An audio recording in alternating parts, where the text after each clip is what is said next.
Welcome to the Lawns and Life podcast, where DIYers go to get the tips and advice they need to have a great looking lawn.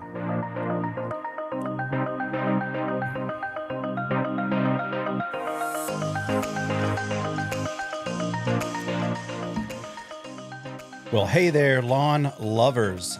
Welcome back to another exciting episode of the Lawns and Life podcast, where we dive deep into the world of DIY lawn care.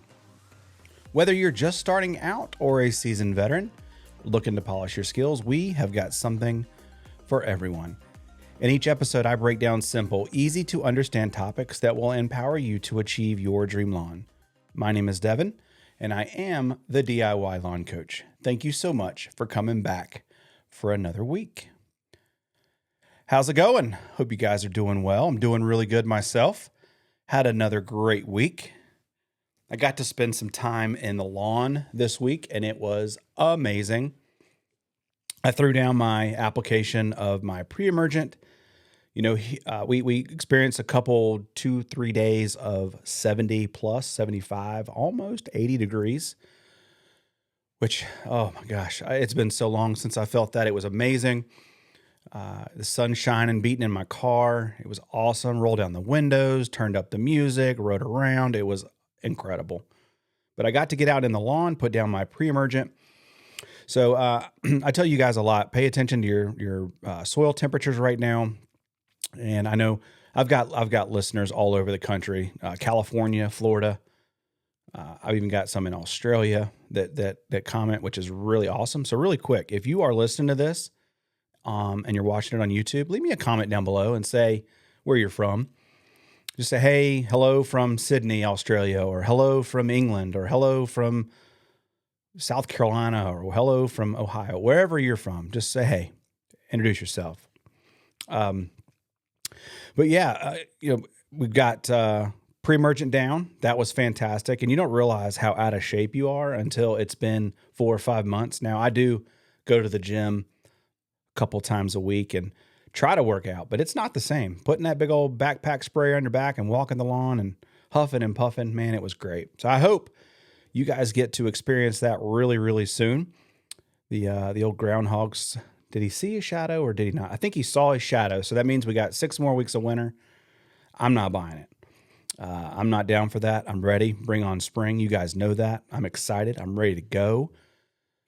But hope you guys are doing well. Hope you get to get some of that sunshine shining on you, and because it is good for the soul, for sure.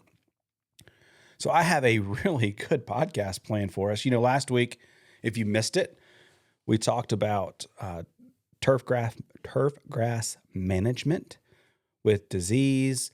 We talked about the disease triangle. Actually, I don't think they call it the triangle. They call it the pyramid because it takes 4 legs on a chair to stand up. And if you take out one of those legs, you can't have disease. So make sure you go check that out. That was a really interesting episode. I really enjoyed doing that. I enjoy these deep dives, and we're going to do that again today on the podcast. We're going to talk about diseases of turfgrass, specifically cool season. All right, so I've picked out 4 of the most popular turfgrass diseases, and we're going to run through them. All right, we're going to talk about them. I'm going to help you identify them so that if you struggle with them this year or next year or whenever you listen to this, you can, maybe get a little bit of help. We're going to talk about the 4 big ones, and we're going to help you identify them. We're going to talk about what causes them, and then we're going to talk about what you can do about them, all right, or how you can manage them.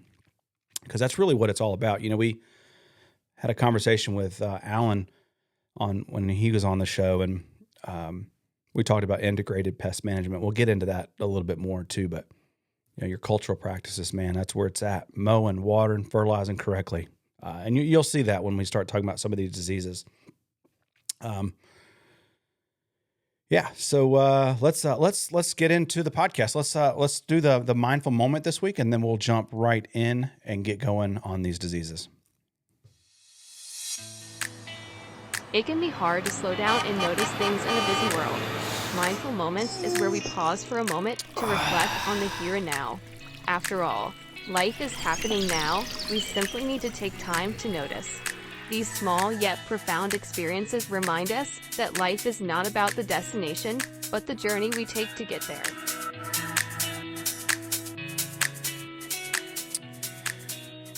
Yeah, so this week is Mindful Moment is something near and dear to my heart. And I just kind of want to talk to you guys and express how I feel. I do not know everything. All right, I'm just going to come out and say it. I don't know everything. I don't profess to know everything. I don't want to know everything. And there are very few things in life that I would consider myself an expert in. Now I enjoy lawn care. Do not get me wrong. I enjoy it. I get a lot of satisfaction from it, and I do know a lot about lawn care, but I am not an expert. So if you think that I am an expert, or you only listen to me and what Devin has to say, then you're going to be misguided. I'm a DIYer, guys. I've been taking care of my lawn for over 15 years now, and I get some pretty good results, and I have experiences. All right, I've a lot of the challenges that you guys face from fungus and bugs and things like that. I'm a DIYer. The goal with my channel is to teach and inspire other DIYers to get started in lawn care. All right. And sometimes I feel like as a DIYer, and the only reason I say this is because I was that person. When I first started out, you get what's called paralysis by analysis. And look, these professionals, lawn care folks, look, they have their place. All right. They absolutely have their place, and they know what they're talking about. And I'm not saying they don't. All right. But, I don't know how the sewer system works. And frankly, I don't care how the sewer system works. I trust that the people who run the sewer system know what they're doing. And when I flush the toilet, it goes where it needs to go. All right. Now, do I need to understand how all these things work, from fungicides and fertilizers and RGS and humic 12? And do I need to understand that? No, I don't think I do. As a DIYer, I don't. Now, I understand I'm in a position where when you advise somebody or you give somebody advice, right, it needs to be based in some kind of factual, element, right? And I understand that. But I'm not an expert. So if you're listening to me like I'm an expert, then you're going to be misguided. I'm only here to tell you my experiences and what has worked for me. And just like I don't understand how the sewer system works, there are certain aspects of lawn care that I don't know how it works either. I look at my lawn, I look at how things happen, and I share that with you and let you make the decision about whether you think it's going to work for you. And that's the beauty of lawn care and I've said this before, it's beauty is in the eye of the beholder. If you don't want to do it, don't do it. Right. I'm not telling you have to do something. I never want to tear anybody down. I only want to build people up. I only want to give more people confidence in lawn care because I was that person. I was intimidated. I was scared. I didn't want to hurt anything. I didn't want to do something wrong. And no doubt, you have to be careful with fungicides. You have to be careful with herbicides, but don't let it stop you. I want more people in lawn care, not less. I want more people enjoying the things that I enjoy in the aspects of lawn care and taking care of your lawn and looking back and say, look at what I did. Look what I've done, how I've beautified God's creation. And I want more people in that. I don't want to intimidate them and turn them away. So I'm not an expert. I went to culinary school for 2 years, got a culinary degree, worked in restaurants, hotels, caterers. I've worked on cruise ships. And while I may consider myself a professional as a chef, I still don't consider myself an expert in culinary, because there's plenty of people who know a whole lot more than I do. I just want to share my thoughts and opinions as I see it, like we're having a conversation. And when I make product recommendations on fertilizer or herbicides or pesticides or whatever, it's only because I've used them and I know their work. I know that they work, and I know that they're going to deliver the results that you're looking for, because you're just like me, right? You don't need to know how it all works. I mean, it's kind of cool to dive in a little bit, but I just want it to work. Something I thought about was, doctors, they used to say that smoking wasn't bad for you, right? Remember we used to smoke in restaurants, or you could smoke on an airplane? And look how they treat cigarettes and tobacco now, right? So even doctors have mixed opinions on what's good and what's bad. They used to say that margarine was healthier than butter. Right now, they don't want you to touch margarine. They're trying to ban it all over the place, right? And now we're going back to butter. So all I'm saying is things change. We get educated. Time goes on. I'm not an expert. To think about a world where everybody, does the same thing. Everybody drives the same car. They wear the same clothes. They do everything the one way that there is to do something. And that would be a terrible world to live in. Think about the car that you drive, right? Why do you drive that car? Because you want to drive that car or that truck or whatever, not because it's the most fuel efficient or because it's maybe the best suited for you. Maybe that factors partly into your decision, but nobody wants to drive the same car, wear the same clothes because it's the most fuel efficient or it's not or whatever, right? I just want people to enjoy lawn care. I hope you enjoy lawn care and understand that I don't know everything. I just want to have fun. It's grass. I want to celebrate being a DIYer. And look, I understand, if I'm out putting myself out in front of people, I need to do a better job wearing my PPE, and I promise I will do that better this year. But we all have to be safe. Look, I'm not diminishing the fact that these fungicides and things are dangerous. They are absolutely dangerous. They're dangerous for the environment. If not used properly, you can hurt yourself. You can hurt your neighbors. Look, and I told you guys I'm studying to get my spray license, and that's one of the biggest things they teach you is, making sure that you're protecting the environment, our streams, our waterways, the fish, things like that.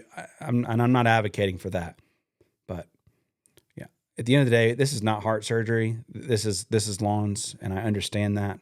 And so I just want you guys to know I'm not an expert. I just want to share my thoughts, my opinions, my experiences with you in hopes that it encourages you and inspires you to get into lawn care and love it the way that I love it. So that is this week's Mindful Moment.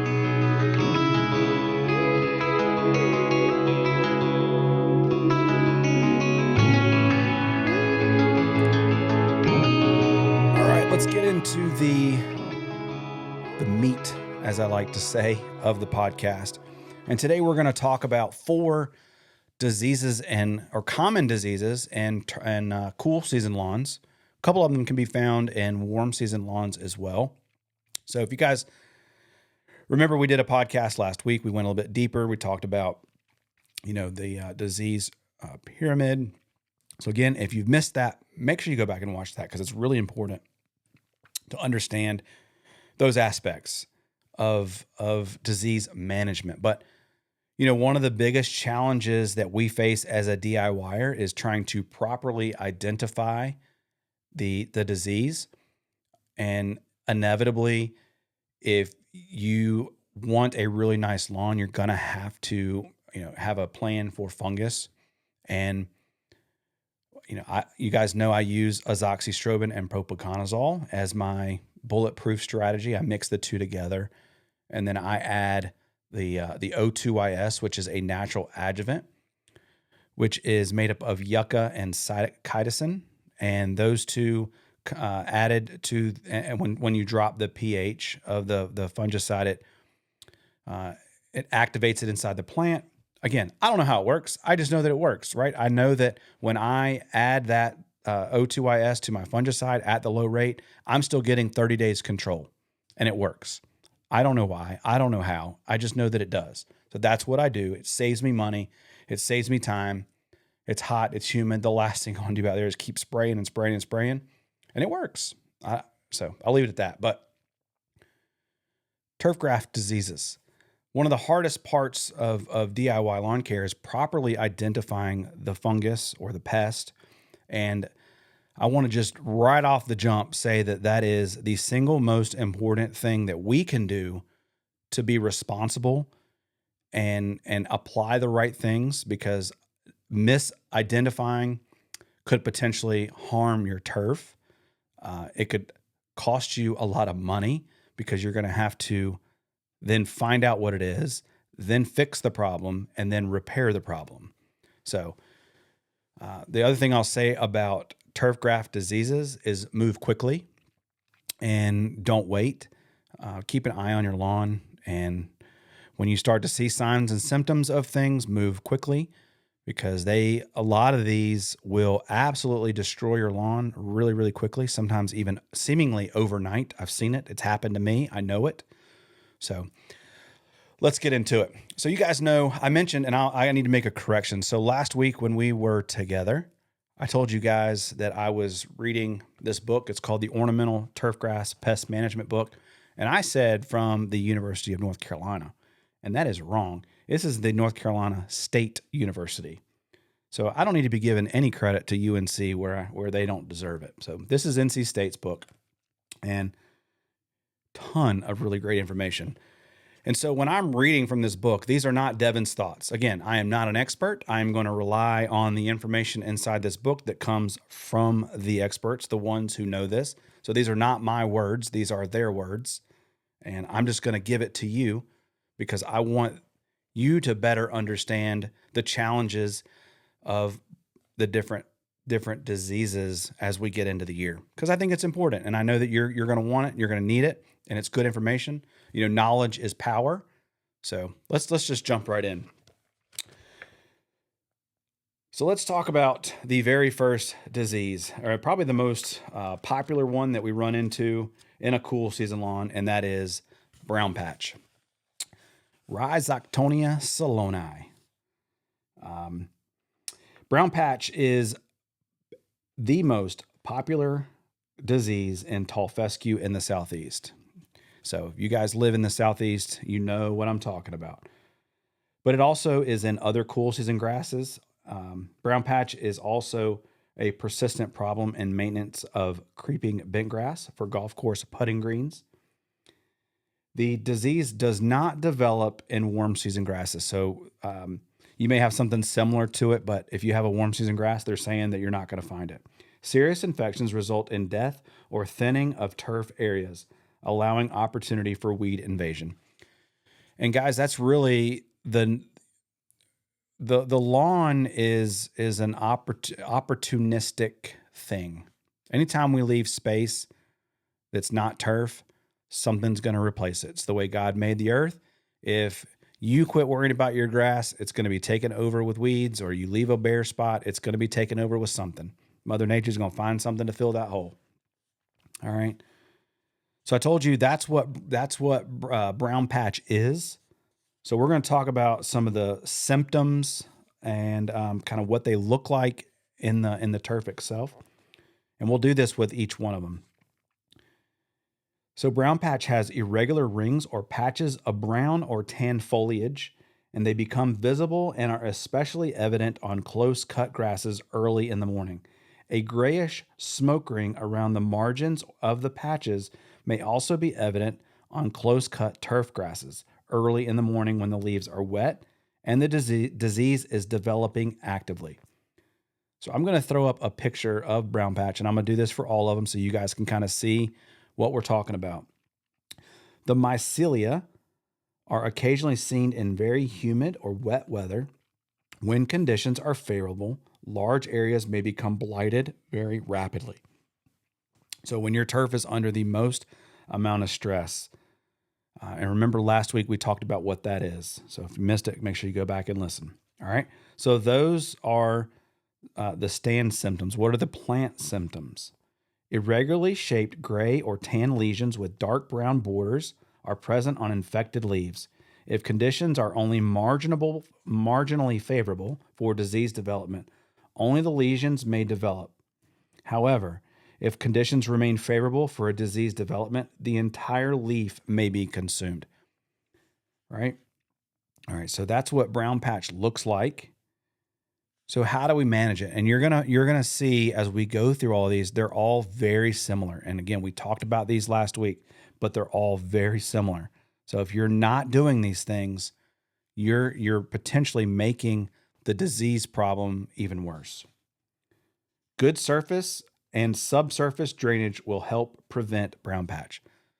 Surface and subsurface. So what they're talking about is getting the water to penetrate down into the soil or get off of the soil. So if you have really compacted soil, okay, the water's not going to be taken in. All right. If you have low areas where the ground can't run off, okay, you're gonna struggle with brown patch. Okay, so that's why it's really important that we aerify. You know, say what you want about aerate and liquid aeration, but trying to get water to move through the soil is important. Core aeration is by far the best. Aerate is not a replacement for core aeration. We still want to core aerate every year. We don't want the ground to be compacted. So drainage will help prevent brown patch. Avoid excessive irrigation. Okay, it says we want to irrigate early before sunrise to reduce duration of leaf wetness. Okay, guys, that's the same thing we talked about last week. Okay, these diseases need time to develop. And a lot of that time is how long is the leaf tissue staying wet? Okay, we want to water early. Get your watering done before the sun comes up. Okay, you're probably gonna. For me, I have to start watering at like 3:00 in the morning, 3:30 in the morning. Okay, so when that sun comes up, that ground can dry those leaves up. Okay, we don't want to be watering at 7, 8 in the morning or 9, 10 in the morning because the grass has been wet since midnight. And then it's wet through 7, 8, 9, 10, 11. And then what does it dry out? Maybe 2. So get your water down early. Promote air circulation by pruning or removing trees, shrubs, or installing electric fans around putting greens. I'd love to put one of those fans out in my lawn. Probably, I don't know if I think the HOA would probably hate that. Or I'd definitely get fined for that. But you see those fans, we talked about that last week. You see those fans on the greens. What are those for? Those are for air circulation. They want to make sure that air is moving, drying off those leaves of that grass, because that is what's leading to the fungus. That's how they're managing, right? That's how they're managing brown patch or whatever turf disease they're going after that they struggle with. All right. But if you need to trim your bushes, your hedges, you've got trees that lie low or cast shade on your lawn, you're increasing the chance for that brown patch to develop, right? So lift the canopies of those trees, trim those bushes, lift the canopy, all those things, right? Get air moving, get air flowing, get some sunshine, get that grass dried off as best as you can. It says avoid high nitrogen fertilization during warm weather. And again, you'll find this through about all of them. It's either high or low. So either you're fertilizing too much, or you're not fertilizing enough. And that's why having a proper fertilization schedule is important to the health of your turf. I usually, if you guys are on my lawn plan, I start cutting back on the fertilizer about mid-May, because I don't want to push a bunch of growth during June, July, and August. Now, I still believe in feeding the lawn, but because we want to keep it strong, right? Just like Alan says, we want to feed a cold, not starve a cold, right? So that's kind of what I'm thinking, and it works for me. So we don't want to push the grass to give extra tissue, putting it under more stress, giving the disease an opportunity to grow even faster. Mowing short generally results in more disease when conditions favor disease development. Okay. Fungicides are most effective when applied preventatively. Where brown patch has been a problem in the past, begin applications in late spring when nighttime temperatures stay above 60 for several days. So you guys know, again, we had Alan, and I'm a believer in integrated pest management. Integrated pest management, or IPM, again, is trying to use the least amount of ides, fungicides, herbicides, pesticides as we can to keep our crop, in this case, our turfgrass, healthy. But In the case of preventative fungicides, that says if you know that you're going to have a problem with a pest, that is much better and much safer and much better for the environment. So put down a "I'd preventatively" than it is to be curatively. So think about, when when you get a disease, you have to apply at a curative rate. Usually it's twice the preventative rate, and you have to increase your frequency. So instead of applying every 30 days, you apply sometimes 7 to 10 days. And that could be for several months until you eradicate the disease, right? And one little side note here, fungicides kill the disease, kill the spores, kill the pathogen, but they do not heal the plant. All right. So a lot of times when you put down your fungicide, it could be 2, 3, 4 weeks before you actually start seeing the ground or grass kind of turn that corner, because that disease has to grow out. Okay. So just know that when you're putting down fungicides, it doesn't heal the grass. All it does is stop the disease or stop the pathogen. All right. So that is brown patch. Now, a lot of these you're going to see a lot of similarities, but brown patch is probably, for me, definitely the most common. All right, let's talk about dollar spot. Okay, so dollar spot is a common persistent disease on several turf grasses. Susceptible cool season grass types are bentgrass, fescue, bluegrass, and ryegrass. This one is susceptible to warm grasses are susceptible as well. Bermuda grass, zoysia grass, centipede, and sometimes St. Augustine can get dollar spot. And it says dollar spot fungi. I did that last week. Is it fungi or fungi? I don't know. They do not form spores, and a disease spread due to mycelium growth and movement of infected plants, infested equipment, or traffic.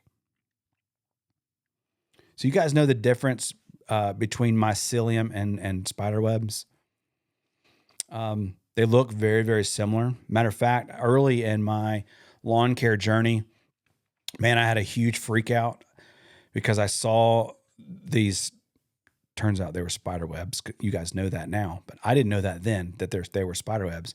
But I saw them, and I remember seeing a video, and I was like, that's it. I've got mycelium. There's fungus all over my lawn. I saw all these what they were spider webs, and I thought they were fungus. So I started freaking out, right?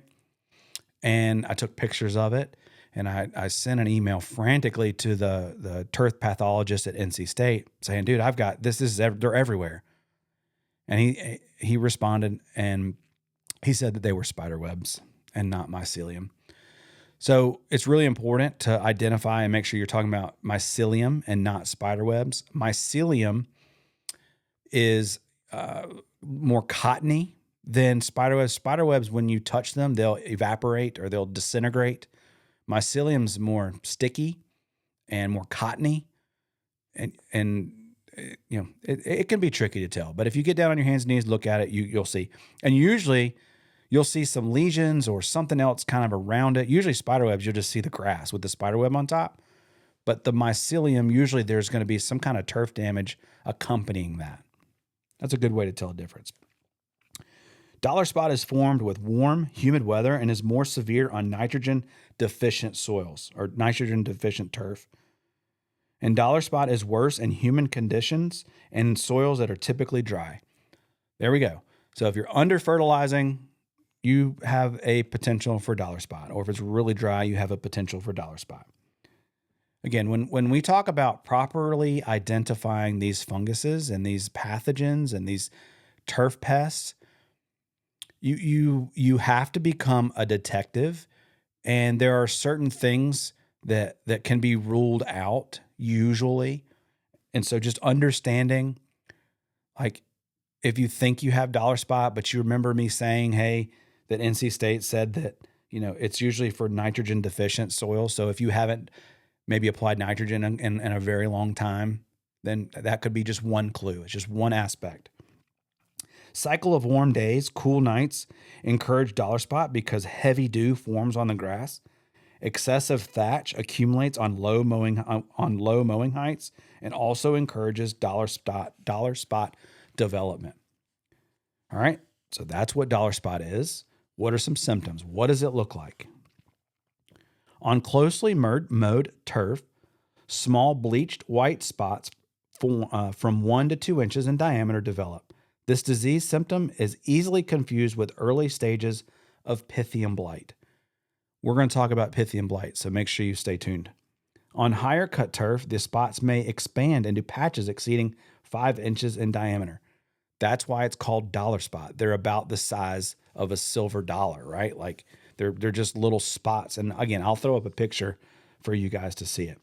In early morning, when conditions favor prolonged high relative humidity, the white cottony mycelia of the fungus can be seen on the infected patches. Individual diseased leaves of the grasses exhibit characteristic bleached white lesions with distinct reddish-brown margins. Leaves may be girdled with and collapse at the lesion even though the leaf tips remain green.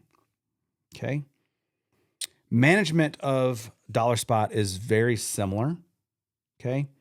The turfgrass cultivars that exhibit resilient dollar spot are listed below. We'll skip over that. Fertilize to avoid nitrogen deficiencies to reduce disease severity. Again, want to make sure you're getting enough nitrogen for dollar spot. Irrigate early in the morning, right? We already talked about that. Mowing regularly, mowing, watering, and fertilizing, right? The basics. Several fungicides provide good control, but are generally unnecessary in lawns. So that's saying if you have dollar spot, usually adding some nitrogen and just mow it out. Just grow it out, mow it out. Fungicides are frequently necessary on golf course greens to ensure a high turf quality. Where fungicides are used, preventative treatments are most effective. Begin applications in the spring and fall when nighttime temperatures are between 50 and 70 degrees. Okay. The next one I want to talk about is gray leaf spot. Gray leaf spot is a very common disease of St. Augustine grass. And I actually have some personal experience with gray leaf spot, and we'll talk about in just a second why I think I got it. But the disease has also caused problems in perennial ryegrass and tall fescue. Yep, I know it. The disease occurs in very hot, humid weather and is generally more severe in newly established turf grasses and shady locations with poor air movement. So I think that's why I got leaf spot several years ago. I guess probably 2 or 3 years ago. The GCI Spread Elite that I had planted was only a season old. And so that makes sense. It's exactly what I had. I had new turf, and I think it has probably something to do with the maturity of the plant, the root structure, the cell wall structure, things like that. High nitrogen fertilization creates sufficient leaf tissue that promotes this disease, and the fungus forms spores that are easily spread by the wind, moisture, or by equipment and other human activities. So leaf spot is going to be spread by your mower, by you walking around, your dog walking through the grass, the wind blowing it around, because they're spores. The fungus forms spores that are easily spread by wind. Okay, so that's how leaf spot is spreading through your lawn. Areas of turf with poor drainage also are more prone to gray leaf spot. So if you've got low areas, places that aren't draining, staying wet, you're going to get leaf spot. And it's nasty. It is nasty. So what are some symptoms? The turf may look gray with spots on it. Go figure. Scorched or ragged. Infections may occur on all above ground plants, on the whole plant part. So that could be the leaf, the stem, all that. As small brown tan leaf spots with distinct brown to purple border and a band surrounding the infected tissue. I mean, it's a tiny little dot with a little circle on it. Very different than brown patch. Same kind of looking lesion though, but just much smaller. Lesions may become very numerous on leaves. So yeah, you'll get your brown patch. Usually you see like a corner, almost like it's like a bite taken out of the grass, where leaf spot is more like they're spots. That's exactly what they are. And it may, individual spots may expand to consume the entire leaf completely and may girdle the stolons of the St. Augustine grass. Controlling it is almost the exact same as all the other ones. Make sure you're mowing at the right height. Make sure you're mowing frequently. Cutting high may favor the disease because it can retain more moisture, right? Improve the air movement, irrigate early in the morning, avoid excess rates of nitrogen, right? To make sure you're fertilizing properly, make sure you're mowing properly. Fungicides provide short-term 2 to 3 suppression of the lawn disease. So when I had leaf spot, the turf pathologist at NC State told me that I had to increase my frequency. And he said sometimes, Devin, there's just nothing you can do. No fungicide program. Sometimes Mother Nature just puts it on you, and there's not much you can do, and you just have to throw your hands up. He said my program was well, but that I needed to increase my frequency of application at really, really high periods. So basically, when I got that leaf spot, we got temperatures in the mid 90s. Nights were almost 75, 77, 78 degrees. And we were getting rain every single day for 2 or 3 weeks. And I got leaf spot because of it. And he said, there's nothing you can do other than making sure you have preventative and then increase your application rates. That's all you can do. All right. So now the most dreaded turfgrass disease of them all, Pythium blight. Dun, dun, dun, right? Pythium blight is caused by the fungus. Oh, I'm not even going to try to say this. Pythium amphiderphatum and similar Pythium diseases. All cool season grasses are susceptible to Pythium blight. Pythium blight is a dreaded disease of bentgrass putting greens because the damage can occur rapidly and is potentially severe. Large areas of turf can be damaged in a short time. Frequent monitoring of cool season turf for Pythium blight activity in the summer is very important. That's what I'm talking about. You could lose a significant area of your lawn to Pythium if you're not paying attention. Pythium blight can be devastating to bentgrass or ryegrass during hot or very humid weather, especially when air movement is limited. Again, back to the fans, back to making sure you're getting that airflow. Pythium blight may develop when low nighttime temperatures exceed 65 for several days. High nitrogen fertility increases susceptible Pythium blight. The disease spreads rapidly when spores and mycelia are affected. Plant parts moved by water, mowers, or traffic. So the disease spreads rapidly when spores or mycelia or affected plant parts are moved by air, mower, and water. Yeah, so it's just like leaf spot, right? Those spores, they spread. So what does Pythium blight look like? Round irregular spots from 1 inch diameter on closely mowed turf up to several inches in diameter. On higher cut turf, it can appear very suddenly, again, overnight. And if humidity is persistent and prolonged, gray mycelium is frequently visible on the turf canopy and associated with blighted leaf tissue. Okay. Leaves affected spots are water-soaked, slimy to the touch, and are copper-colored, dark brown or black when disease is active. Just kind of like yuck, right? Just yuck. As humidity and other temperatures decrease, the spots appear straw-colored and the lesion on the leaves are turned tan, but with a distinct border between the disease and the green tissue. Generally, the leaves in the center of the disease patches are completely blighted or appear dead, okay, without distinct lesions. So how can we control Pythium blight? Well, NC State says provide good surface and subsurface drainage. We talked about that with other ones. Remove the trees and shrubs. Get your good air movement. Installing fans near your putting greens, or increase your air circulation. Reduce your leaf wetness. Minimize nitrogen applications in a cool season turf when weather conditions are favorable for blight development. Fungicides treated seed has improved controlled dampening of the seeded blight, and fungicides provide good control when applied as a preventative basis during conditions that are favorable for disease development. Now, I know, I think when it comes to Pythium blight, I think propiconazole and azoxystrobin, again, don't quote me on this, but I believe are labeled for Pythium blight, but that is not necessarily the best option. And my mind escapes me for what you should use for Pythium, but I think if I'm thinking correctly, that is correct. So those are the top 4 lawn diseases that we deal with in a cool season lawn. Again, I know it's kind of the deep end of the pool, but it's good. It's fun. It's what we need to do to kind of get some knowledge underneath our belt and understand what we're dealing with. Save this if you need to come back and you're questioning it and want to know what it is or what it looks like. Of course, I've said this before, consult your professional, consult someone who knows what they're talking about. If a lot of these lawn care companies have a turf scientist or some kind of turf, someone who's educated, someone who's a professional, someone who is an expert on staff that can help you identify. So use them.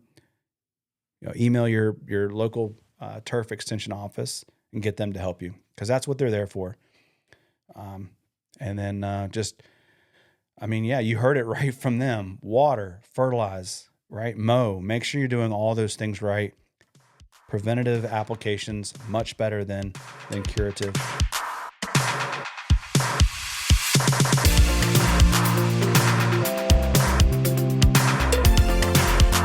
Guys, that's it. Great podcast today. Learned a lot. Hope you did as well. Give the podcast a thumbs up. Make sure you save this. Leave me a comment. Thank you so much for coming back for another week. I really appreciate you guys. You guys are awesome. Thank you so much for all the love and support. Again, I'm so excited for the 2025 season. I can't wait. So you guys have a wonderful week, and I cannot wait to see you here next week. My name is Devin. I am the DIY Lawn Coach. Peace.